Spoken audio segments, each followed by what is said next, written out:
Yan ang hindi ko maintindihan sa inyong mga DDS, mga kaibigan. Pag magsasalita ng maangas, ng mayabang si Tatay Digong at ng paghahamon, magpapalakpakan kayo at tuwang-tuwa pa kayo kagaya nito.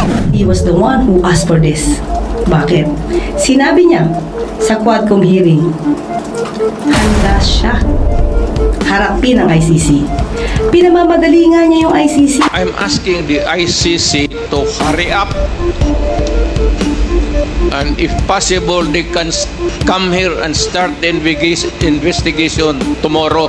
Si former President Duterte pa mismo ang nagsabi at maghamon sa ICC na pakibilisan, mga kaibigan, at kung maaari, bukas na bukas din. Tapos ngayon nahuli siya at nakadetain siya sa ICC. Galit kayo?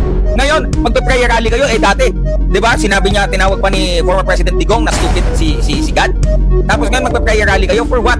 Dati, hinahamak nyo ang mga nagpi-people power. Sabi nyo, walang kwenta. Tapos ngayon, you are calling for people power? Anong klase yan? Sabi niya, hurry up. At ang sinabi pa niya, tomorrow, bukas na bukas din, kung gusto niyo mag-imbestiga. And if you will put me in prison, I would rather rot in jail. This issue has been left hanging for so many years. Matagal ma'am, baka mamatay na ako, hindi na nila ako maimbestiga. So I'm asking the ICC through you na pagpunta na sila dito bukas, umpisahan na nila ang investigation. And if I am found guilty, I will go to prison and rot there for all time. Yan po kasi, tulak ng bibig, kabig ng dibdib. Magsasalita ng mga ganyan, ng mga agresibong salita. Kayo naman, ng mga panatiko, magpapalakpakan. Ay, hiyawan kayo, iba talaga ang tatay. Pagkatapos ngayon, nung nangyari na, injustice. Ha? Let me remind you, 7 years na po na dinidinig ng ICC yung reklamo na isinampa 2017 pa ng grupong Magdalo sa pangunahan ni former Senator Antonio Trillanes, mga kaibigan. Mabuti pa nga po si President Duterte, ayan po, due process po yan.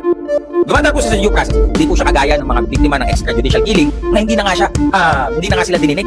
Di ba? Winakasan agad ang kanilang buhay. Sabi ng iba, si tatay ang tawag namin sa kanya dahil anak ang turing namin niya sa aming lahat. Di ba? You don't kill your children. You don't shoot your children. Hindi po ba?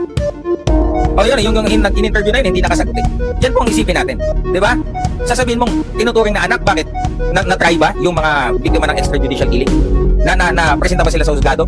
Binigyan ba sila ng karapatan na ipagtanggulan kanilang sarili? Hindi. Winakasan talaga ang kanilang buhay agad. Okay? So ngayon po mga kaibigan, gathering of evidence tapos na. Ngayon po, paghuhukom na.